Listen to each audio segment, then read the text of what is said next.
Alors j'ai continué à bosser. De temps en temps, je me remettais à prendre une feuille de papier et un porte-plume. De temps en temps aussi, j'allais voir les vieux. Là, je crois que c'était carrément brûlé. Eux me recevaient comme on peut recevoir un messie. Ah, comme c'est gentil d'être venu nous voir, etc. Et moi, ça me faisait chier, mais... Alors, je le faisais pas pour eux, j'étais pas mécontent de venir, je me forçais pas à venir. Je me disais, faudrait que j'aille les voir quand même un peu.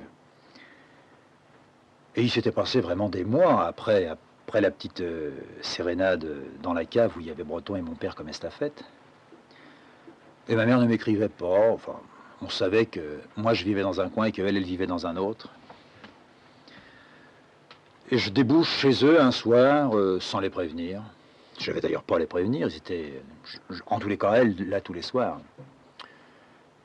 J'arrive dans la petite cour et on aurait dit que la grosse m'attendait. Ou que peut-être depuis des mois, elle guettait tous les soirs, à partir de 7 heures, mon arrivée. En tout cas, en arrivant dans la cour, elle ouvre la porte, elle vient vers moi, et elle me dit « rentre vite ». Alors je rentre chez elle, et je lui dis « qu'est-ce qu'il y a ?» Elle me dit « faut que je te parle de ton père ». Ah vas-y. Ton père, ça va pas. Qu'est-ce qu'il a? Ton père, il devient complètement dingue. Ah. Comment ça se montre, ça? Ben, je vais te le dire, moi, mon kiki, hein. Il est venu l'autre jour, là, il n'avait pas travaillé, puis ta mère, elle était partie faire des courses. Puis il avait son engin à la main, puis il m'a dit « sus, sus ». Alors tu me diras pas quand même qu'un homme comme ça va maintenant. Oh, j'ai dit, il a peut-être bu un coup. Non, justement, c'était le matin, il n'avait pas bu. C'est pas méchant, ça te fait pas peur, on t'a déjà dit ça. Oui, on me l'a déjà dit, mais je veux pas que ça soit lui. Oh, c'est pas méchant, va. Elle m'a dit, fais gaffe. J'ai dit, mais fais gaffe à quoi? Elle m'a dit, puis de toute manière, il faut parler doucement ici, parce qu'il n'y a qu'une cloison qui nous sépare d'eux. Ils écoutent tout. Alors je dis, mais s'ils écoutent, c'est que toi aussi tu les écoutes. Elle me dit, oui, j'écoute ce qu'il dit. Ce qu'il dit, ça n'a plus ni queue ni tête. Ça lui rappelait le charcutier. Elle disait pas le charcutier, mais le charcutier. Le charcutier qui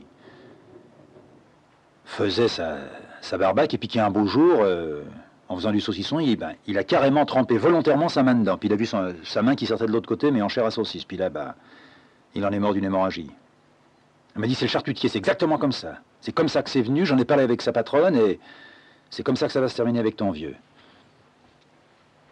J'avais donc quelque chose qui m'attendait à côté. Je suis ressorti, et j'ai fait celui qui arrivait directement, sans s'être arrêté chez la grosse. Et je suis rentré dans la maison des vieux. La mère était là, le père pas encore.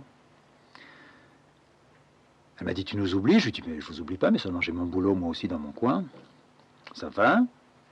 Non, ça va pas. Ah, qu'est-ce qui va pas? Bah, c'est lui.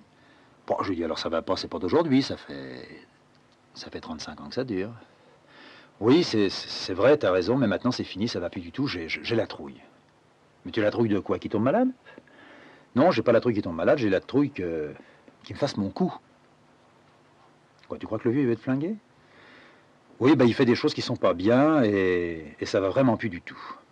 Eh ben, je lui dis, on va l'attendre, et puis on va bien voir. Peut-être que quand je suis là, bah, il le fait pas, mais si je suis là et qu'il le fait, bah, tu me raccompagneras au bus et je te dirai ce que j'en pense. Quand il a débouché dans la baraque, il était bourré comme une huître. Ouf, il n'a même pas fait attention à moi, enfin un petit bonsoir comme ça en passant, et puis il a fallu que sur une chaise, lentement, il récupère et que ça revienne. Quand c'est revenu, eh bien, j'ai commencé à lui parler. Oh, je me sentais pas un homme, mais je me sentais non pas plus le droit de lui parler, de lui faire la morale, mais de lui dire, bien écoute, parlons très franchement. Je vois que tu continues, et moi contre ça j'ai rien. Seulement vous pouvez pas rester à vivre dans un tel état tous les deux. Enfin, la mère a peur de toi, et effectivement c'est ce que j'ai pu lui dire quand il a eu récupéré sur sa petite chaise. Seulement il m'a pas sorti les photos, alors que moi je croyais, j'avais pas pensé à ça, mais je m'étais mis à penser à ce moment-là qu'il allait se lever, sortir sa boîte à chaussures et me montrer des photos. Non, c'était pas la photo. Il est allé dans le petit cagibi au bout de la cuisine. Puis il m'a dit, viens, suis-moi. Et ma mère m'a dit, suis-le, tu verras. Alors je l'ai suivi. Qu'est-ce que j'allais voir? Dans le petit cagibi, il y avait une petite lampe qu'il avait installée lui-même. Une vieille commode qui lui tenait lieu, non pas d'établi, mais de quelque chose du même genre. Il a tiré un tiroir, il a sorti de là-dedans une baïonnette avec sa gaine. Alors je lui ai dit, mais qu'est-ce que tu veux foutre avec ça? Il dit, attends, je vais te montrer. Alors il a dégainé la baïonnette, qui a fait un petit sifflement de... Eh ben j'ai dit, alors ça te plaît, ça, d'avoir ça à la maison? Il me dit, attends, je vais te montrer. Et alors il a salivé sur le dessus de sa main, puis il a commencé à se raser les poils. Alors je lui ai dit, bien, ça te sert de rasoir? Il m'a dit, je vais m'en servir. Contre qui? Je vais m'en servir. Il m'a dit, moi, contre qui? Il y a un mec que tu veux percer comme ça? Je te dis, je vais m'en servir, c'est tout, faut pas me faire chier. Mais je n'ai pas envie de te faire chier, vieux. Tu me dis, viens avec moi, tu vas voir. Bon, je viens, je te suis, je regarde, tu me sors une baïonnette. Bon, et alors? Qu'est-ce que tu veux foutre d'une baïonnette? À quoi ça te sert? Je l'affûte. Bon, bah maintenant qu'elle est affûtée, qu'est-ce que tu vas en faire? Tu veux quoi? Tu veux découper de la bidoche ou du pain avec ça? Elle m'a dit, non, je veux pas découper de bidoche. Je vais découper une autre bidoche. Ah bah je dis une bidoche ou une bidoche, c'est pareil, mais quelle bidoche tu veux faire alors? Une bestiole? Non. Alors quoi? Ah, tu me fais chier. Bah, je dis oui, je te fais chier, mais quel genre de bidoche tu veux découper? Tu vas pas rester avec ta baïonnette comme ça dans ton tiroir, puis à dormir à 3 mètres d'elle toutes les nuits. Alors il secoua la tête dans son petit cagibi, là. La mère s'était mise dans l'entrebâillement de la porte. Puis elle de temps en temps, elle me filait un petit coup dans les côtes. Ce qu'elle voulait, c'était que j'arrive à faire dire au vieux ce qu'il voulait faire de sa baïonnette. Moi, je ne pourrais pas le cuisiner sans cet homme. J'ai dit, bon, bah, maintenant, on va bouffer, range ton engin, et puis c'est tout. Non, je ne veux pas le ranger. J'ai dit, mais qu'est-ce que tu vas en foutre? Tu vas bouffer avec ça à table. Si tu veux. Tu veux couper ton pain? Bon, bah, allez, d'accord, viens, coupe ton pain. Ma mère était absolument révulsée. Non, le laisse pas venir dans la cuisine avec ça. Je dis, mais laisse-le, pourquoi? Une baïonnette, une baïonnette. Moi, j'en ai eu des baïonnettes, j'en ai vu. On s'en sert seulement pendant la guerre de ces trucs-là. Ça sert pas à autre chose. Alors le vieux s'est mis à gratter les pieds puis à marronner entre ses dents. Donc, en résumé et en bref, disons que la mère avait les jetons, que le vieux lui filait un coup de baïonnette. Bon, ça me semblait un peu improbable. Seulement, peut-être que dans un moment de crise, je pouvais, à la rigueur, à la limite, ça me semblait pas sérieux. Le vieux s'en est servi pour tout faire, pour prendre de la moutarde, pour découper du pain, pour sortir un cheveu qui était dans la soupe. Il maniait ça avec imprudence et une habileté qui, moi aussi, a fini par me foutre un peu les jetons. Ce que je voulais, ben, c'était de me bourrer avec la baïonnette non pas dans la poche, mais dans la manche. Seulement pour lui faire lâcher son joujou, son os. Ça allait être coton. Alors je l'ai pris, j'ai essayé de le prendre par la bande. Je lui dis, passe-la moi, que je regarde si moi aussi je peux me couper les poils. Il m'a dit, non, ça je te la passe pas, c'est à moi. J'y vais dans la journée quand tu pars, la vieille pourrait te le prendre puis te le foutre les goûts. Il me dit, non, elle peut pas parce qu'il y a un cadenas. Je dis, c'est rien du tout, moi je viens avec une pince, monseigneur, crac, je te fais péter ton cadenas. Alors il a braqué carrément la baguette vers moi, puis il m'a dit, si tu fais ça, ben, je dis, bah si je fais ça, si je te la pique, tu la retrouves plus. Tu avoueras quand même qu'une baïonnette dans une piole, quoi, ça n'a pas de place. Je te demande pas où tu l'as eu, moi je m'en fous, mais... Qu'est-ce que tu veux en faire? Hein? T'es là comme un vieux con, là, avec ta baïonnette entre les pognes, là. On dirait un bleu qui vient de toucher ça. Ça te plaît? T'as longtemps aimé avoir un petit flingue? Bon, bah alors, et après? Alors maintenant que t'as plus ton flingue, alors tu veux une baïonnette? Tu vas un jour l'emmener au boulot, puis qu'est-ce que tu veux faire? Tu sais, t'iras pas loin avec ça. Puis de toute manière, si t'as envie de faire le con, c'est pas avec ça que tu dois le faire, hein, parce que je te préviens, c'est pas propre. Non, laisse ta baïonnette, moi je vais la ramener, je crois que je vais pouvoir m'en servir. J'ai besoin de quelque chose pour couper du bois de temps en temps dans ma piole, pour faire du feu. Tu vas me la laisser. Tu vas me la laisser. Alors il faisait signe non de sa tête. J'ai dit, tu vas me la laisser. Tu dois me donner cette baïonnette-là, on va boire le café, on va boire une petite goutte de rhum, et tu vas me laisser cette baïonnette-là à moi. Quand tu en auras vraiment besoin, tu me diras, j'ai besoin de la baïonnette. Je te donne ma parole que je te la rendrai. Alors, tu me la passes? Puis d'un seul coup, il s'est levé. Il s'est levé, puis il a fait tomber la chaise derrière lui, il s'est retourné, il a perdu l'équilibre, il s'est ratatiné avec sa baïonnette. Il l'a lâchée, je l'ai prise. Comme il était par terre, j'ai dit, bon, alors maintenant, relève-toi, puis va te coucher. Je l'ai, la baïonnette, alors ça y est, c'est fini. Tu me l'as donnée. Bon, ben n'en parlons plus. Je te l'ai pas volée. Je te l'ai prise. Et j'ai recommencé mon petit cirque. Tu imagines ce que la vieille, elle peut penser toute une journée là-dedans? Quand tu faisais de la photo, c'était mieux. Qu'est-ce que tu avais besoin de laisser tomber ta photo, puis de te mettre à usiner avec ça? Alors je l'ai conduit vers son plumard. Je l'ai allongé, et puis il me semble que c'est bien la première fois que je l'ai vu avoir des larmes dans les yeux, quoi. Tu vas pas pleurer une baïonnette, c'est pas un joujou, c'est pas une poupée, quoi. Une poupée. Moi aussi, j'avais eu à un moment donné le besoin d'avoir une poupée. Je me souviens très bien que j'avais repéré dans la vitrine de Mademoiselle Claire, qui était la papetière du coin. J'avais repéré des tas de baigneurs, peut-être quelque temps avant Noël, enfin, j'avais repéré ça. Et entre autres, une toute petite poupée noire. Une négresse, quoi. Oh, j'avais trafiqué là-devant, comment je peux faire pour l'avoir et tout. Bon, puis j'ai réussi à piquer un petit peu de fric dans le morlingue de la vieille, et je suis arrivé chez la Claire. On l'appelait la Claire, oui. Puis je dis, bonjour madame. Je voudrais la poupée, là. Ah bon, laquelle? Je dis, la toute petite, là, la balle noire. Ah bon, mais tu sais, ça coûte, alors, 2 francs, 3 francs, bon. Je dis, ouais, je sais, j'ai l'argent, clac, hop, j'y file le pognon. Elle me dit, mais qu'est-ce que tu vas faire? Tu vas pas jouer avec une poupée, toi, t'es un homme, t'es un petit homme. Ah, mais je dis, mais c'est pas pour moi, c'est pour ma petite sœur. Moi, je sais pas du tout que elle avait vu ou pas vu que la vieille avait le gros ventre. Mais ta petite sœur, t'as une petite sœur? Ouais, une petite sœur. Et comment tu l'appelles? Oh, j'ai trouvé un nom tout de suite, moi. Mais quel âge elle a maintenant? Oh, je dis, elle est née il y a pas longtemps. Ah bon, alors tu vas donner le petit baigneur à ta petite sœur? Bah bien sûr. Ah bah dis donc, ta mère m'a jamais dit, puis elle s'est arrêtée. Et je suis rentré à la maison avec mon baigneur noir. Ma petite poupée que je me suis mise à mailloter, à démailloter, que je faisais faire pipi, que je faisais faire caca. Il n'y avait rien qui passait, mais moi je voyais tout. J'essayais de la faire bouffer. Ma vieille m'a pas demandé où je l'avais eu. Puis la Claire, je sais pas ce qu'elle a demandé à ma vieille. Alors peut-être que le vieux, ben, lui aussi, il en était arrivé à des petites poupées. En tout cas, une chose que je savais, c'est que ça allait chier. À partir de maintenant, bah, que je le veuille ou non, si j'étais non pas le fils de mon père et que je voulais remplir mon devoir, mais j'avais pas du tout envie de ça. Si je voulais faire d'une façon un peu dégagée, mais quand même un certain travail, il fallait que j'empêche au vieux de crever. Au vieux non seulement maintenant, puisque j'avais sa baïonnette et que je lui supprimais son jouet, mais que je lui donne autre chose. C'est pas les choses qui avaient manqué pour lui. Dans le quartier, quand j'étais très gosse, étant donné qu'il dessinait, enfin disons remarquablement bien les portraits, avec beaucoup de ressemblances, pendant des années, j'ai vu défiler une partie du quartier chez nous, même des premières communions. Il faisait un très beau croquis au fusain, puis ensuite il rehaussait ça avec de la sanguine et il fixait le tout avec un fixatif. Où est-ce qu'il avait appris ça? Bernique, je sais pas.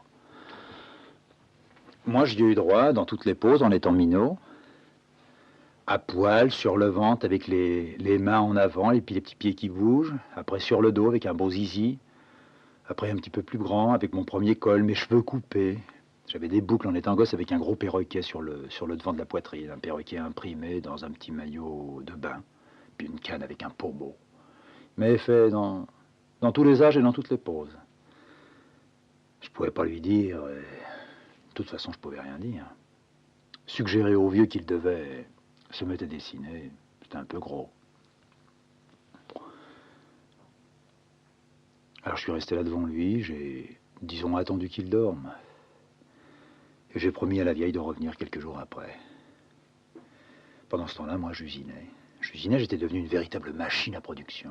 Je me faisais chier parce que j'avais pas assez de fric pour pouvoir trouver du papier, parce que je ne voulais travailler que sur du papier blanc. Alors c'était difficile à avoir. J'allais dans les magasins, surtout à la boulangère, et puis je lui disais, bon, bah écoutez, je vais envelopper le pain, mais ne pliez pas la feuille. Alors elle me déchirait une grande feuille sur laquelle il y avait marqué boulangerie, machin chouette, dans le petit coin où je demeurais, à la verre de ma piole. Puis je disais, non, mais je le plierai moi-même. Puis je sortais avec la page en essayant de lui éviter tous les froissements possibles et tous les plis possibles. Puis chez moi, sur le papier blanc que je découpais en 3, 4, 5, 8 morceaux, ben, je m'essayais en tâche. Alors c'était pas du bon papier, ça buvait, ça bavait, mais ça me suffisait. Puis de temps en temps, je décidais que ce jour-là, j'allais, parce que j'avais un petit peu d'argent, acheter une grande feuille de papier canson, la couper elle aussi en 4 et faire quelque chose que je pourrais garder. Parce que l'autre, non pas que j'avais envie de garder les choses éternellement, mais je voyais bien que ça n'allait pas comme je le voulais. Des peintures cellulosiques ou bien du diluant, ça bave, c'est pompé par le papier. Ce qu'il faut, c'est que le papier ne le pompe que très peu. Je commençais techniquement à savoir me servir de certains outils. Parallèlement à ça, j'ouvrais un bouquin et il suffisait que je lise une page du livre pour qu'immédiatement je mette quelque chose en route en moi. Un quelque chose qui m'échappait. Je me suis mis à parler un matin de rats. Pourquoi je parlais de rats? Je n'avais pas de rats dans la maison. Alors j'ai parlé de rats, j'ai tourné autour des rats, j'ai décrit un rat. La description d'un rat qui agonise sous une cuvette. Oui, c'était quelque chose que j'avais connu. Je me suis rendu compte que je pouvais, avec ma peinture ou avec mes dessins, faire ce que je ne connaissais pas, mais dans mon écriture, enfin, ce qui était une écriture, une façon d'écrire, pour moi, je ne pouvais faire que ce que j'avais connu. Dès que je me jetais dans de l'imaginaire, dès que j'essayais d'inventer un rêve, je pataugeais dans le merdier, c'était fini, ça marchait plus, j'étais obligé de poser ma plume, de fumer une cigarette et de sortir. Alors les rats m'ont servi disons, de catalyseur. J'ai pu revoir, disons, certaines scènes. J'ai pu reprendre des thèmes. Le roi, j'ai dû le faire au moins une centaine de fois. Quelquefois très long, quelquefois très court. Je le relisais et il y avait toujours un détail très précis qui manquait, que je trouvais, qui en entraînait un autre et je recommençais. Et à chaque petite feuille, je prenais de plus en plus d'ampleur, j'achetais des cahiers d'écolier. Si j'avais pu écrire sur du papier à cul, je l'aurais fait parce que c'était beaucoup moins cher. Et pour moi, ce n'était pas autre chose que de m'écrire, de revoir avec beaucoup plus de précision ce qui s'était passé. Je n'avais pas du tout honte de mon passé. Seulement, il revenait tout seul à la surface, entre quelques tâches. Alors je trouvais un certain équilibre là-dedans. 2-3 jours de tâches, un soir d'écriture. Encore 2-3 jours de tâches, encore un soir d'écriture. Jusqu'à ce que j'arrive à un petit paquet de feuilles que je relisais. À la lecture, je corrigeais. Seulement j'avais un piège. Je retrouvais la même trouille qu'à la boutique. C'est-à-dire les fautes d'orthographe. Ça a vraiment des problèmes, j'en ai parlé, mais ça en a été un énorme. Quand arrivant dans cette boutique et ayant à écrire mon courrier, répondant à des éditeurs, je devais taper des bafouilles. Alors j'avais un modèle de lettre que je trouvais dans les bouquins qu'on avait dans la librairie. Comment faire une lettre commerciale, seulement la lettre commerciale, ça me décevait, quoi. Monsieur, j'ai l'honneur de, ou bien monsieur, auriez-vous l'amabilité. Je voulais y mettre pas du tout mon empreinte ni ma griffe, mais pour pouvoir exprimer ce que j'avais envie d'exprimer, c'était quelquefois tout simplement de lui demander s'il ne lui resterait pas par hasard le livre de un tel, épuisé depuis tant de temps, mais qu'un client ou que moi j'aurais aimé avoir ou lire. Avec cette putain de machine à écrire, pas plus qu'avec d'ailleurs ma main et le porte-plume, j'arrivais pas à écrire. J'arrivais pas à faire non pas une phrase, mais quelquefois un mot sans une faute. Je savais pas où placer les virgules, je foutais des points partout, des phrases très courtes, ça giclait pas du tout. Alors j'avais tiré un peu de mon côté une fille qui grattait dans la librairie avec moi et je lui disais, mais écoutez, si vous voulez pour le courrier, ce que je vais faire, je vais vous donner des modèles de lettres, je vais vous les dicter. Vous ne les prenez pas en sténo, d'ailleurs vous ne la connaissez pas, mais vous écrivez tout, je vous parle très lentement et puis ensuite je corrige. C'est ma manière de voir si ce que je voulais dire a été bien dit. Bon. D'une manière comme une autre, de la faire écrire elle. Au début, elle m'a fait un véritable bordel parce qu'elle ne comprenait pas ce que je faisais. Alors elle abréviait tout, Et j'avais non pas monsieur, je serais très heureux de. Elle disait très heureux de. Puis un peu plus loin, elle raccourcissait des mots, des phrases, ce qui fait que tous les mots qui manquaient, ben, je les apostrophiais. Alors je lui ai fait comprendre que non, ce n'était pas ça. Et je crois qu'elle a eu le tact de réaliser que c'était certainement autre chose. Et je pense qu'elle l'a vu une fois dans un bon de commande que j'ai pris devant un client et qui me demandait le livre d'un certain auteur que j'ai littéralement écorché, avec le titre de l'auteur que j'ai griffonné comme les docteurs savaient écrire quelquefois. Et elle, je lui ai dit, eh bien écoutez, vous me recopierez au propre toutes les commandes qui ont été prises par moi, par vous, par l'autre employé, ou par la directrice, et vous m'en ferez un état très, très clair, n'est-ce pas? Et à partir de ce moment-là, j'ai pu cesser de faire des fautes d'orthographe à cause d'elle, grâce à elle. Mais une fois retrouvé chez moi tout seul, des années après dans ma petite piole, je savais que tous les mots que j'avais envoyés à Breton étaient bourrés de fautes d'orthographe. Et j'étais tenu, à cause des fautes d'orthographe que je devais faire, que je ne pouvais pas éviter, j'étais tenu à faire des phrases très curieuses. Mais comme j'étais un surréaliste, ça me permettait de tout hacher. Mais en même temps, j'en souffrais, ça me faisait chier. Je me disais, un soir, il va me dire, c'est très bien, mais si vous vouliez vraiment faire quelque chose de mieux, il aurait fallu... Et ça, je l'ai redouté pendant un bon moment, puis après, ne me disant plus rien, ben, je prenais mon essor comme ça. Et en même temps, comme j'avais cette... non pas cette faculté, mais cette manière de faire, qui était, quand ça ne venait pas, de prendre n'importe quel livre qui se trouvait dans ma petite bibliothèque, de l'ouvrir à n'importe quelle page, quelquefois les yeux fermés, je tapais avec mon index sur un mot, je prenais ce mot qui m'amenait à autre chose. C'est curieux comme j'ai découvert ça pour moi. Les autres, peut-être depuis très longtemps, l'avaient découvert, mais comme un mot peut être un lancement, un ballon, un obus. Obus m'amenait tout à fait dans, non seulement dans l'obus qui va éclater, etc., mais m'amenait à éclater à un moment donné une phrase. Et je hachurais, je sautais sur le nerf. Alors le mot, je l'écrivais sans faute d'orthographe. Mais ce qui suivait ce mot-là, nécessairement, c'était le merdier. Alors, quand je me suis mis, disons, à écrire 2 fois par semaine, comme un type très régulier, très ponctué, je ne suis pas le type à dire, tiens, maintenant je vais mettre... Non, non, non.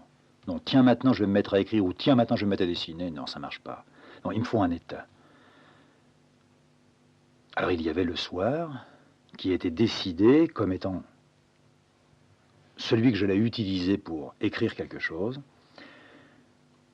Je sortais mon petit cahier d'écolier et en avant la musique, je cherchais, je trouvais. Je cherchais, je trouvais parce que je remontais dans le temps. C'est comme ça que j'ai remis les pieds dans l'agro, c'est comme ça que tout a été à la fois désorganisé dans la découverte, mais en même temps parce que je corrigeais non seulement les fautes, mais la chronologie des événements. J'ai pu découvrir plus tard que cette chronologie-là n'avait pas d'importance, qu'elle devait être dite comme elle venait, comme elle se présentait dans la salle d'opération du crâne.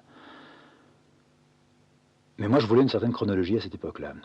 Alors je remontais lentement, j'avais 16 ans, j'avais 15 ans, Je suis arrivé jusqu'à un jour où je suis tombé sur qu'est-ce que je lisais quand j'avais, disons, 15 ans. Et je crois que c'est justement vers 15 ans qu'un jour, en allant chez une des locataires qui turbinait sec avec moi, je lui ai piqué, parce qu'elle a bien voulu que je lui pique, je lui ai piqué un bouquin. C'était, si je me souviens bien, non pas les mémoires, mais peut-être le journal de campagne ou peut-être les impressions d'Edgar Quinet. Ah ça, j'ai jamais su qui était Edgar Quinet. Hein. Je suis dans l'impossibilité de savoir si c'était un politique, un économiste, un poète ou un romancier. J'ignorais même à l'époque que Edgar Quinet était aussi une station de métro, sinon ça aurait été très simple. Pour moi, Marcel Samba n'avait jamais existé. Seule la station de métro de Marcel Samba existait. Que Marcel ait existé, ça je m'en branlais. Et je me baladais avec mon Edgar Quinet sous le bras en allant au boulot. Je lisais rien du tout là-dedans. J'avais un bouquin sous le bras, ça me suffisait. De temps en temps, dans le dur, eh bien, j'ouvrais mon bouquin à la première page.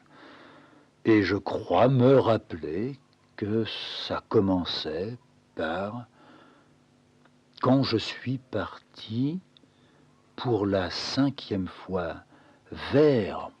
Puis ça n'allait pas plus loin. Alors, quand je suis parti pour la 5e fois vers, eh ben marchons, partons. Alors je partais sans doute à mon tour à ce moment-là, et Edgar Quinet ne m'a aidé que par l'apparition, l'intrusion de son propre nom d'Edgar Quinet dans ma vie. Je l'ai gardé, Edgar Quinet, je suis même parti avec dans l'armée. Oui, c'était... Oh, c'était pas ma Bible, puisque je la lisais pas, mais c'était quelque chose dont je voulais pas me séparer. Si j'en ai pas parlé, c'est parce qu'il fallait pas en parler encore. Mais là, maintenant, je repensais à Edgar Quinet. Qu'est-ce que je lisais? Ben, je lisais Edgar Quinet, mon vieux. Je lisais la première ligne d'Edgar Quinet. Ça n'allait pas plus loin que ça. Alors, je lisais Edgar Quinet. Alors, qu'est-ce que je pensais d'Edgar Quinet? Ou qu'est-ce qui se passait quand je lisais Edgar Quinet? Alors, la phrase m'est revenue. Et après cette phrase, que j'ai recopiée, j'ai essayé, moi, de démarrer. Donc, pour la 5e fois... il n'y avait pas eu de 5e fois, il y avait peut-être une 6e, une 7e, une 20e ou une 2e seulement. Alors j'ai essayé de trouver quelque chose. Alors, pour la 5e fois, quand je partais, bon bah... Alors je me suis imaginé partant pour la 5e fois à l'usine. Et c'est comme ça que j'ai retrouvé l'usine. Sinon j'aurais peut-être plus jamais pensé à l'usine. Non seulement la phrase, mais le mot, partais. Partais, je partais. Quelquefois, je croisais dans la rue un gars qui avait un canard sous le bras ou qui le lisait en attendant au boucher ou à la boulangerie. Alors je trouvais un mot, je quittais immédiatement la boulangerie, je rentrais chez moi et de ce mot-là, je pouvais partir sur quelque chose. Et quand ça n'allait pas, je ne me dégonflais toujours pas, j'ouvrais n'importe quel bouquin au hasard. Assez souvent, c'était un bouquin de breton parce que j'avais conservé ces livres-là. Et je partais sur un mot vachement coriace, hein. Un mot qui signifiait pas toujours quelque chose pour moi.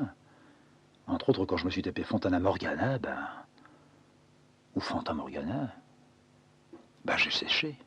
Partir avec Morgana sur les bras, c'est partir avec la morgue. Eh bien, partir avec la morgue, c'est partir avec quelque chose. Alors je partais avec la morgue. Alors j'épongeais les macabres à l'intérieur, et puis de là, j'épongeais autre chose, et puis je voyais la première mort ou morte que j'avais vue, et je pouvais en parler. C'est comme ça que j'ai pu parler d'une bonne femme qui est morte quand on était pipelet, et que l'oncle s'est mis à gifler pour me prouver qu'elle était bien morte, donc elle ne pouvait plus parler, parce que si elle n'était pas morte, elle n'aurait pas accepté que l'oncle la gifle. Alors je me suis rappelé de l'oncle qui giflait quelqu'un. Gifle. Encore un démarrage. Après tout, c'est simple de démarrer. Ce qu'il faut, c'est pouvoir le faire. Alors entre ce qui s'était passé à la librairie, c'est-à-dire mes fautes d'orthographe atroces, le dictionnaire que j'essayais de compulser, mais un dictionnaire, ça sert à rien. Ça vous donne un mot, et il faudrait sans arrêt avoir un dictionnaire dans la tête si on ne peut pas faire de fautes d'orthographe. Et encore, il faut pouvoir conjuguer si c'est un verbe, savoir ponctuer quand il faut ponctuer. Entre ce moment-là et celui qui est en question, quoi, il s'était passé beaucoup de choses. J'avais peur des fautes d'orthographe, ça je maintiens, même en ayant 32 berges, je m'étais encore pas affranchi à ça. C'était un peu crispant, mais j'essayais de passer dessus. Et c'est donc de cette façon-là que j'ai écrit en 100 pages ma première tentative de remonter, la machine remontant le temps, quoi.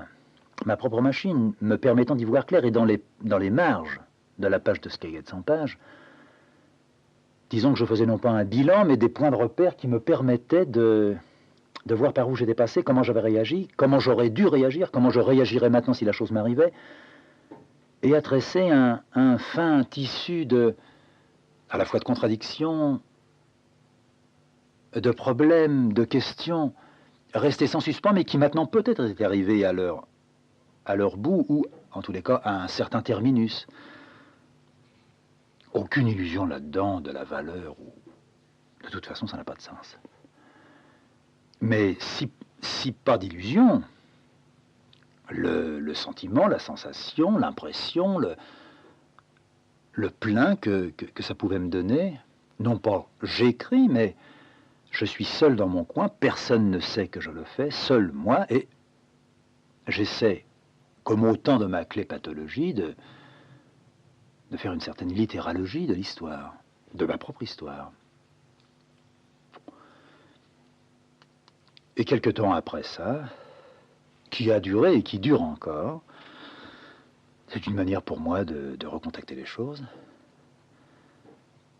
Je redébouche chez les vieux. Ce soir-là, le vieux était là, assis sur un petit tabouret, les genoux lui tenant le lieu d'accoudoir, les bras posés d'une façon très inarticulée dessus. Puis je voyais que dès que j'étais rentré, il essayait de relever la tête, il n'y arrivait pas. La mère, qui avait cessé de me parler de tout ça et s'en était remis un peu à moi, m'avait fait non pas un clin d'œil, mais un œil jeté vers lui. J'avais tiré un autre tabouret d'en dessous de la table et je me suis mis à parler. Je lui ai dit, ça ne va pas ce soir. Il ne répondait pas. Je lui ai dit, si je te demandais de venir m'accompagner à l'autobus, est-ce que tu pourrais m'accompagner à l'autobus? Crois-tu que tu serais en état de pouvoir le faire, c'est-à-dire m'accompagner et revenir chez toi? Réponds-moi très franchement, comme si tu parlais à, non pas un étranger, mais tiens, disons que je suis un médecin. Si je te disais, bah, écoutez, monsieur, vous allez vous lever, vous allez venir avec moi jusqu'à la porte, me l'ouvrir et me faire partir. Est-ce que tu crois que tu pourrais le faire? Il répondait toujours pas. Je dis, bon, bah, écoute, on va boire un petit canon, puis on va discuter après. Alors la mère a servi, comme dans un bistrot, un canon sans faire tomber de gouttes. J'ai cogné son verre, je dis, allez, on trinque à ta santé, et après quoi, on va attaquer le problème. Ah, il avait toujours les mêmes gestes pour le canon, ça, il se trompait pas. Alors il s'est carré son canon dans la gorge, et je l'ai regardé, j'ai répété ce que j'avais dit. Je dis, tout à l'heure, tu ne m'as peut-être pas entendu te parler, mais je t'ai dit, bah, si ce soir, tu devais m'accompagner à l'autobus, comment ferais-tu? Elle me dit, je m'en fous de l'autobus. Je dis, bah, tu t'en fous, mais si j'étais fatigué et qu'il faille m'accompagner, comment ferais-tu? Comment réagirais-tu? Tu prends ton autobus si tu veux, tu restes ici si tu veux. Je dis, non, mais c'est pas ça que je te demande. J'essaie de te montrer que là, sur ton tabouret, tassé comme tu es tassé, tu ne peux plus rien faire.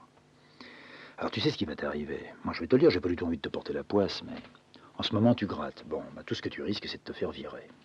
Tu me diras que c'est pas méchant, que tu peux te foutre au chômage, mais moi, je te répondrai que tu ne pourras pas tenir le coup longtemps. D'un autre côté, il risque de t'arriver au boulot où tu es, tôt ou tard, un accident. C'est-à-dire que tu vas, bah, je sais pas ce que tu fous maintenant, mais tu vas glisser sous une machine, tu vas te faire prendre un membre, un bras, un pied dans une courroie, puis c'est fini, tu vas te le faire casser. Bon. Je ne te dis pas que tu pourrais l'éviter, mais de toute façon, tu vois que tu aurais du mal à l'éviter. Alors tu me diras que le matin, tu es dans le même état que tu es maintenant. Bon. Moi, je crois que tu devrais faire quelque chose. Je n'y avais pas pensé. Là aussi, un mot avait entraîné un autre mot, et j'étais en train vraiment de jouer le rôle d'un médecin. Seulement d'un médecin qui est le fils. Je lui dis, écoute, si tu marches, si tu es d'accord, je pense que si vraiment on te nettoyait, à la fois le crâne et le reste, si on te redonnait, disons, un nouvel élan, tu parviendrais à... Harry m'a regardé, puis il me dit, à quoi? Ah, bah je lui dis, à quoi? Je pourrais te dire un certain équilibre, mais ça te servirait à rien. Il me dit, non, je m'en fous de l'équilibre. Je dis, oui, mais tu vas crever. Un soir ou un matin, tu vas partir, tu vas tomber dans un ruisseau, on va te trouver 2 heures après, derrière la congestion, et tu cannes. C'est pas ça que tu veux, j'en suis sûr. T'as 55 berges ou 60 berges maintenant, parce que tu veux c'est arriver jusqu'à tes 70 berges. Et au fond de moi, je voyais pas pourquoi je lui disais ça. Parce que pourquoi arriver là? L'important pour lui, c'était d'être arrivé à ce stade de la cuite de jour comme de nuit, de ne pas pouvoir se débarrasser de son histoire, et certainement de se foutre, de tomber dans un ruisseau, de rouler là-dedans et de canner là-dedans. Il n'avait pas du tout envie qu'on le nettoie. Or, moi... oh, ça me faisait chier, quoi. Un bonhomme comme ça, ben... Ou bien alors il faut qu'il parcourt les derniers 100 mètres à bride abattue et qu'on n'en parle plus. Ou bien qu'on essaie de faire quelque chose pour lui. Seulement faire quelque chose pour lui, ça voulait dire quoi? Qu'est-ce que j'avais fait pour moi? Puis de toute façon, moi, le chemin que je prenais, que j'étais en train de prendre, qui ne me menait d'ailleurs nulle part, est-ce que je n'avais pas aussi une possibilité d'aller extrêmement vite pour parcourir ce chemin, puis tomber dans un caniveau et me faire trouver caboté là-dedans? Pourquoi pas? Tout se tenait, tout tenait, tout était possible et très valable. Et moi, j'ai maintenu mon idée. J'ai dit, je suis sûr qu'on peut te débarrasser de ton histoire. Ça fait des années que ça dure, autant que depuis que je suis né, mais je peux faire quelque chose. La vieille ne bronchait toujours pas, elle était debout, chauffant le cul à la cuisinière. Peut-être que la grosse avait son énorme oreille collée à la cloison. Peut-être qu'elle m'encourageait ou qu'elle se disait déjà, il est con, il n'a pas compris, c'est foutu. En tout cas, j'ai dit au vieux, ben écoute, demain matin, tu ne vas pas les gratter. Moi, je vais te mener quelque part. Et j'avais une chambre qui n'était pas très loin à ce moment-là d'un service, d'un hôpital où on désintoxiquait les types. C'était absolument absurde de ma part de penser qu'on pouvait désintoxiquer un vieux comme lui. Et le lendemain matin, quand je suis venu le chercher, il n'était pas parti à l'usine, la vieille l'avait retenu.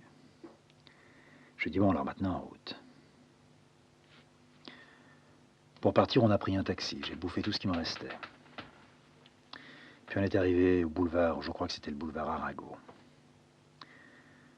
Je suis rentré là-dedans, j'ai vu une secrétaire qui m'a envoyé une infirmière et mon père qui me suivait derrière, qui n'avait rien dit pendant tout le parcours, qui était d'ailleurs en mauvaise position pour dire quoi que ce soit.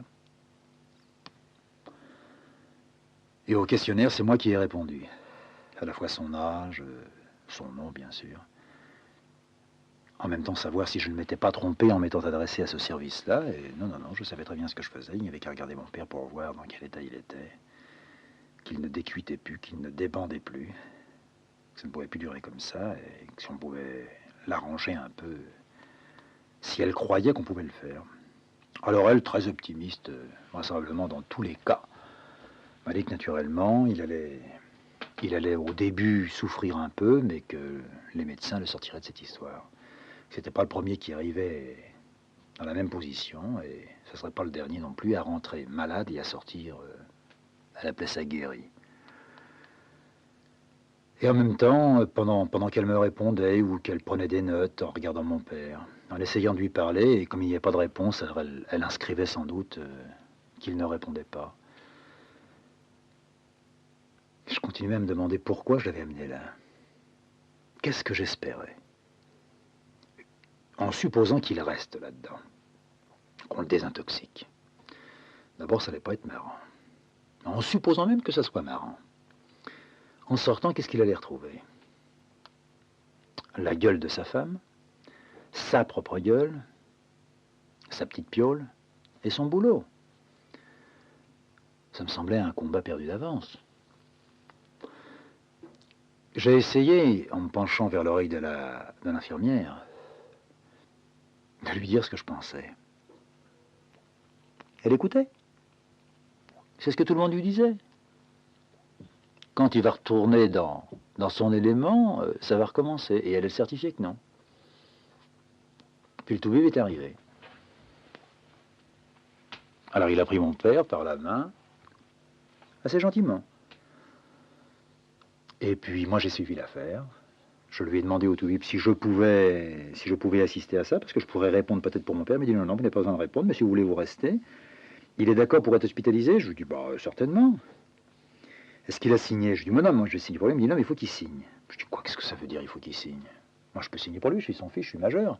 J'ai décidé ça parce que c'est pour son bien, comme on dit. Puis lui il commence à me faire chier en même temps. Alors le vieux, à ce moment-là, dit j'ai pas signé. Non, j'ai pas signé, c'est moi qui dois signer. Alors le médecin lui dit mais oui, vous avez tout à fait raison mon cher, c'est vous qui devez signer. Tant que vous n'aurez pas signé, on ne pourra pas vous hospitaliser. Alors le vieux lui dit alors si je signe, d'accord, mais si je signe pas, ben, je ressors. Je lui dis mais tu ne vas pas ressortir. Puis j'y croyais plus. J'y croyais plus du tout. Ce que j'avais mis en route, bon ben c'était pas un énorme truc, mais je m'étais fourvoyé. Et puis le toubib a dit, bon, bah, écoutez, tant qu'il n'aura pas signé, il ne pourra pas rentrer. Ça me semblait un peu énorme. On est revenu vers l'infirmière. J'ai dit, bon, il faudrait que mon père signe. Alors j'ai tendu un stylo dans la main de mon père. Je lui ai dit, maintenant, vas-y, tu griffouilles là-dessus. Et puis, c'est fini. Je reviendrai te voir dans 2-3 jours. On ne te fera pas de mal. Tu n'as pas à avoir peur. On va te débarrasser d'un petit machin qui est en toi. Et tu sortiras de là propre comme un sou. Il a relâché le stylo. Et puis, il a pris la porte. Il est passé devant la secrétaire. On s'est retrouvés dehors, sur le boulevard. Je dis, où tu vas? Il me dit, non, je veux pas rentrer là-dedans, quoi. Tu m'emmerdes. Tu crois que je suis un gosse? J'ai le droit de faire ce que je veux, c'est moi qui décide. Et pour toute réponse, moi j'ai vu dans le lointain un petit bistrot, je dis, bon bah viens si tu veux, on va aller boire un coup avant. Et il s'est liquidé canon sur canon et j'ai échoué, quoi. Mais je ne pouvais qu'échouer. J'avais rien à lui offrir, rien à lui proposer. Il s'est même pas accroché à mon bras, ni rien. Il m'a dit, tu me laisses ici, rentre chez toi, va faire ton boulot. Et puis, moi, j'ai paumé ma matinée, c'est tout ce que j'ai fait. Je te dis rien, je t'en veux pas. Mais t'es con, écoute, fiston, t'es con, quoi. Tu t'imagines que je vais signer un bout de papier, tu t'imagines que je vais rentrer là-dedans. Moi, je sais ce qu'ils font là-dedans. Alors, il s'est mis à me brosser un tableau, étonnant. Il savait, moi, je savais pas. Il savait ce qu'on faisait, c'est-à-dire qu'on battait les types, qu'on les foutait pratiquement à la torture, qu'on les obligeait à boire des tonneaux de pinard jusqu'à ce que ça les rende malades et pour les dégoûter du vin. Enfin, il y avait du vrai quant au vin, mais il n'y avait pas du vrai quant au reste. Et puis je l'ai vu qui déambulait tout doucement, et il a pris le premier bus qui passait dans n'importe quelle direction, et puis il m'a fait un petit signe de la main, et c'était fini, quoi. J'avais pas la tranquillité du type qui a fait ce qu'il devait faire, mais il semblait que on avait tenté un petit quelque chose là-dedans, non pas pour lui, mais pour moi.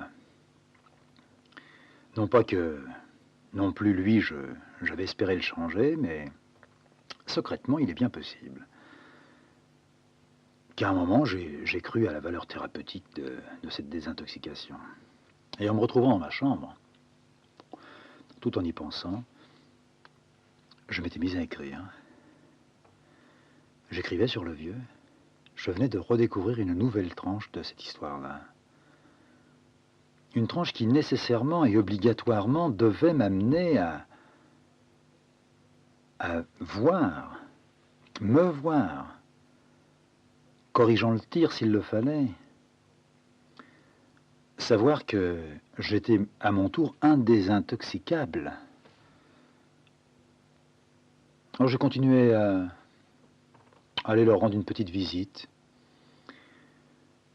Lui n'avait pas cessé dans son histoire, si ce n'était qu'il souffrait d'ulcéropathe.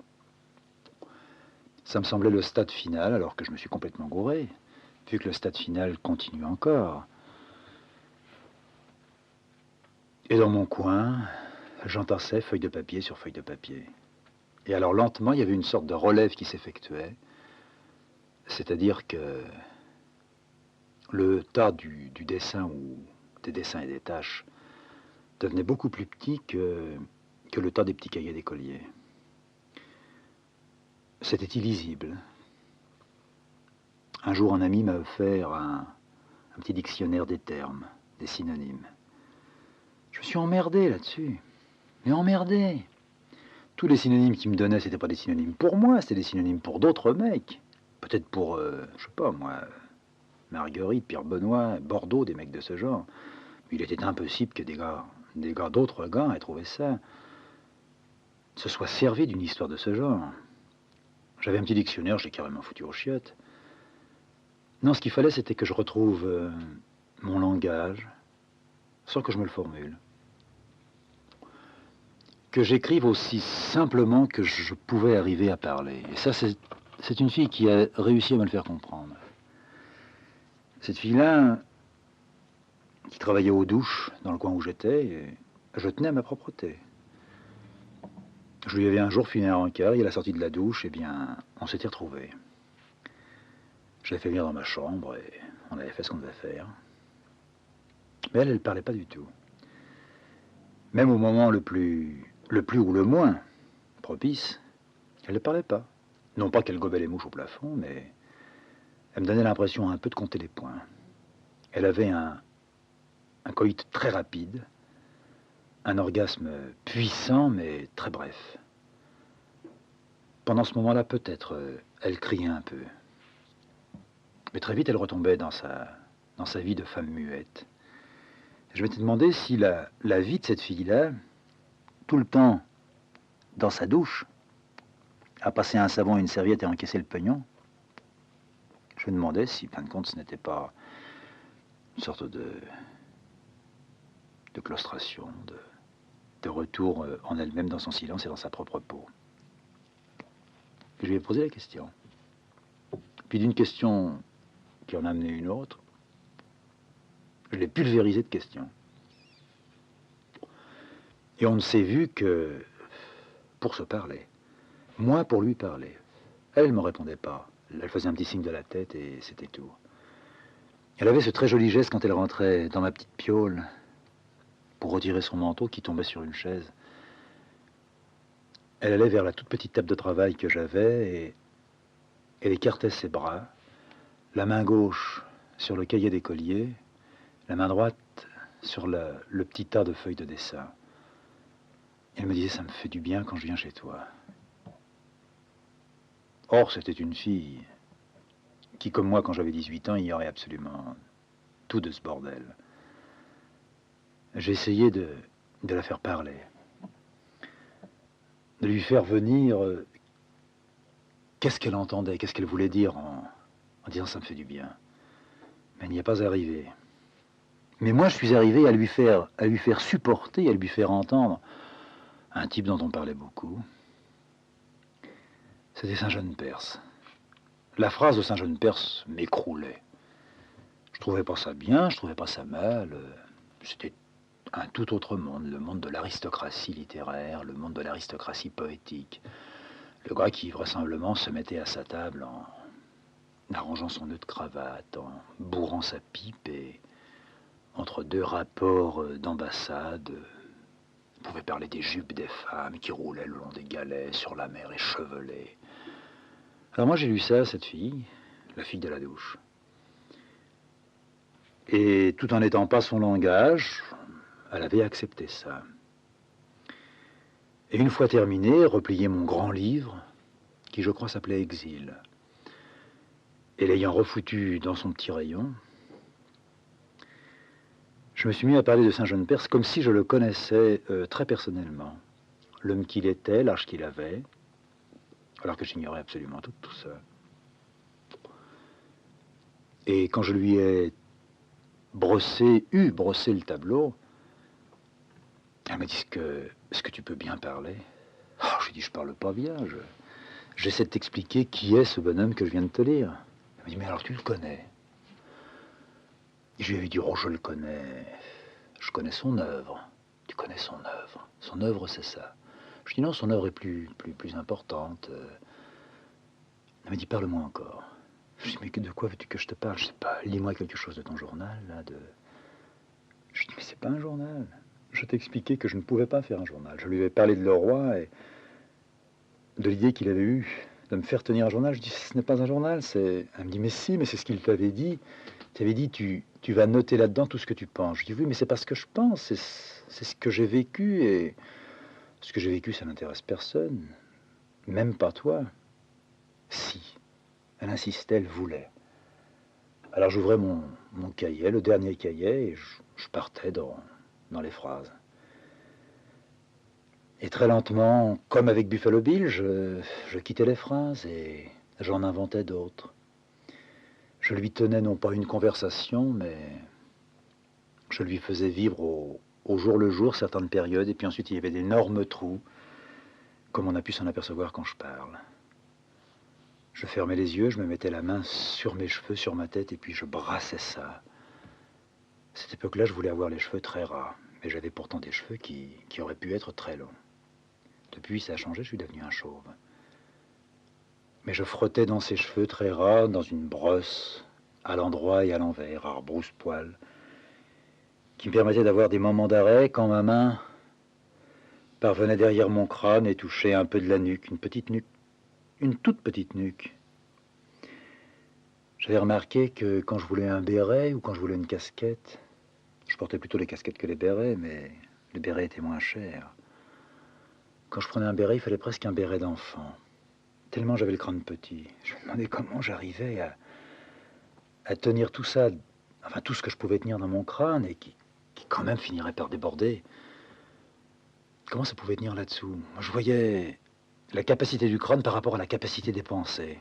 Oh, j'avais trop de pensées, ça ne pouvait pas tenir là-dedans.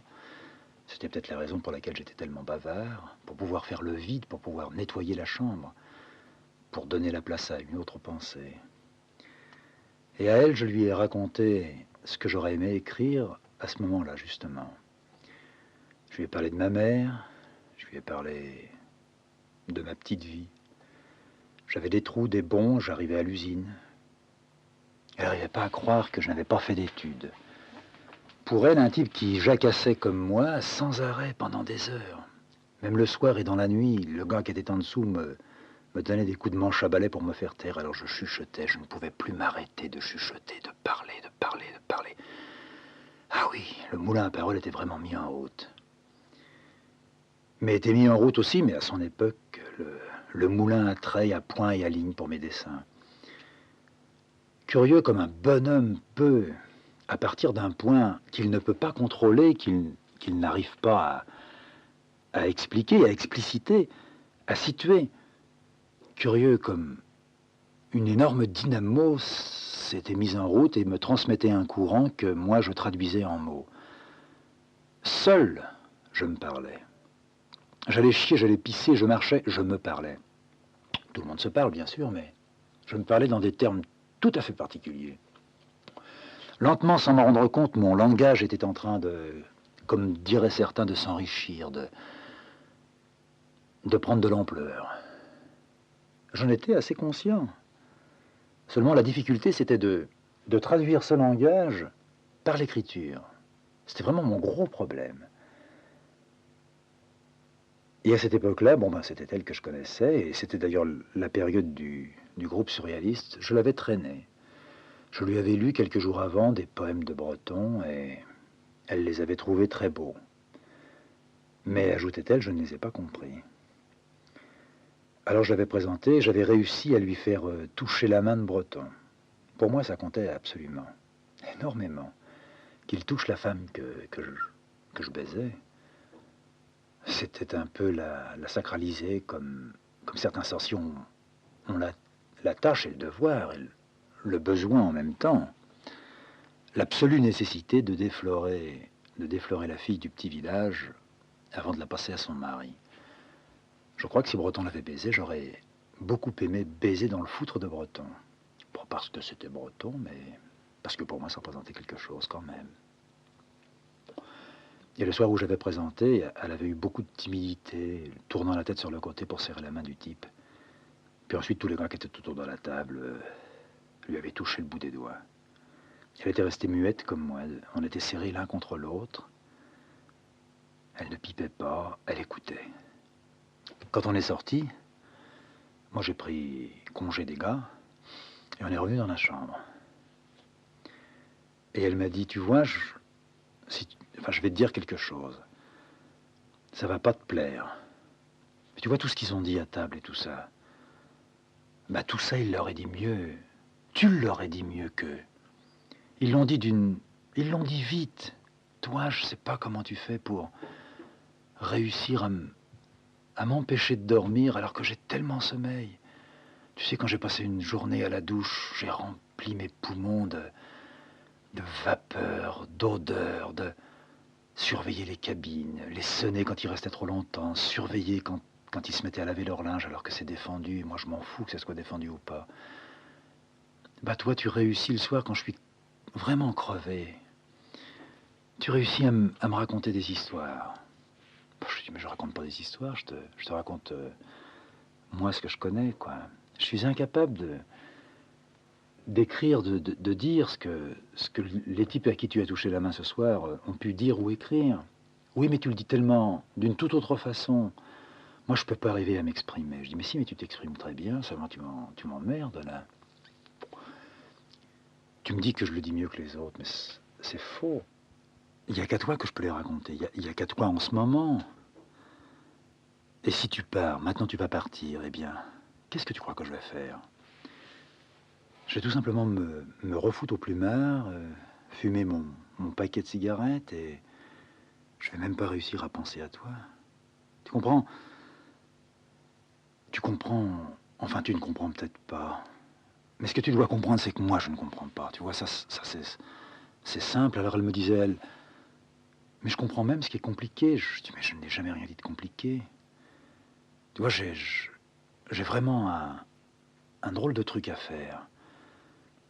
Maintenant, j'ai 32, 33 berges, j'ai bien. Je sens que par. Tu sais, ce type, je t'en ai parlé, je t'ai montré ce qu'il a fait. Quelques photos, quelques reproductions. Je t'ai montré qui j'aimais, qui j'avais suivi pendant un temps. Alors ce gars-là, ben, tu te rappelles du nom? Elle m'a dit oui, je sais, c'est Paul Klee. Ben, j'ai dit, bah, tu vois, ben, Paul Klee, ben, je l'ai suivi, mais ce que je ne suis pas encore arrivé à faire, c'est justement à peindre ce que je te dis. Ou peut-être bien ne pas peindre du tout ce que je te dis, à peindre toute autre chose. Mais qu'est-ce que ce serait pour moi que de peindre autre chose? Est-ce que ça veut dire que je vais me mettre à oublier de penser? Mais je peux pas arriver à oublier de penser. Toute la journée, je suis là, je merdois, je patauge, j'enjambe, je saute, je reviens. On dirait un crapaud, tu sais, ma vie, c'est la vie d'un crapaud. Ah, tu es gentil quand tu dis ça, mais crois-moi, moi, je n'arrive pas. Pour moi, dire, c'est pas seulement le parler, ça serait d'arriver à, je te l'ai déjà expliqué, exprimé, arriver à écrire ce que j'ai envie de dire. Imagine que toi, bon, bah, tu as passé ta journée là aux douches. Imagine que